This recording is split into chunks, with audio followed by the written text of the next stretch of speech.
What's eerie about an outbreak, every outbreak I've run, is that in the beginning it's always quiet.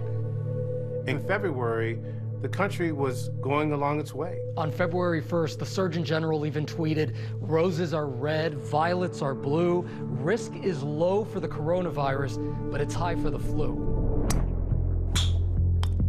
February 1st, President Trump, he's at Mar-a-Lago. He's playing golf. He's hosting a Super Bowl party.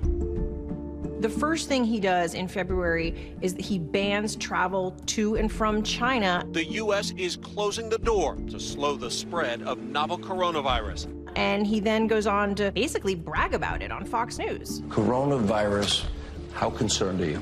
Well, we pretty much shut it down coming in from China.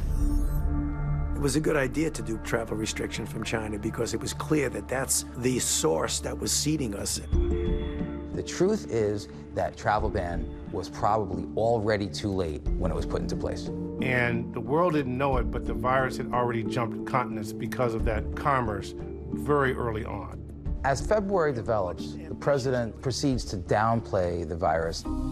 You know, a lot of people think that goes away in April with the heat. But behind the scenes, a group of people, current and former senior federal government officials, top doctors, are engaged in a series of email chains called Red Dawn. I had seen the movie, yes, a pretty good, cheesy 1980s classic.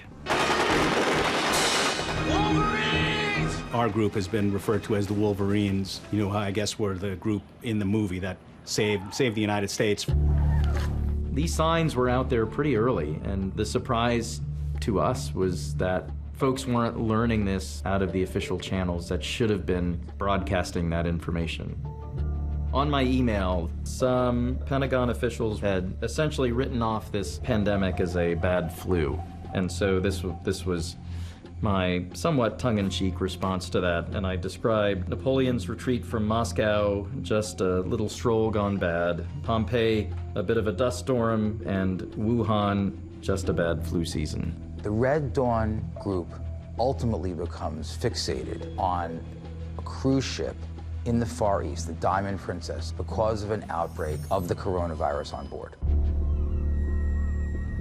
Today, 70 new cases of the virus have been confirmed on board the ship. Reading from the Red Dawn email chain, which Dr. Carter Metcher noted, the case count aboard that cruise ship is now up to 136. This is unbelievable.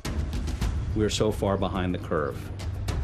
So the Diamond Princess was one red flag amongst a sea of red flags at that point of what we should have been doing as Americans to be prepared. As you know, in those early days, we still had not ramped up testing in the United States.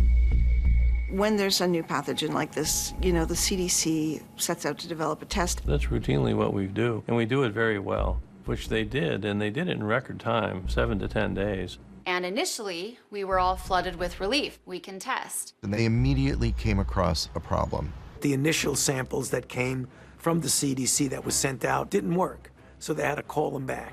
And so the CDC then had to send out a second batch of test kits, which also had a problem. And as the weeks ticked by, we were running out of time to contain the spread of this virus, and we knew it. It took us about close to 4 to 5 weeks to figure out the contamination, and within 5 weeks, we got the test to the health departments throughout the nation, which I would still say is pretty record time. In an outbreak scenario, every day matters.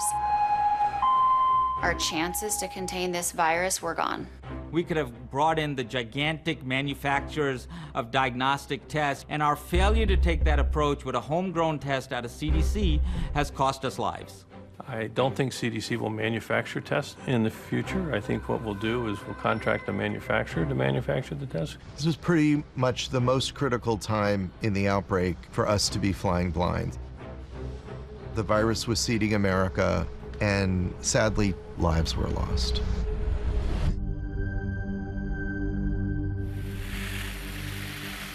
On Valentine's Day weekend, I was part of a number of square dance events where I and many others contracted COVID-19.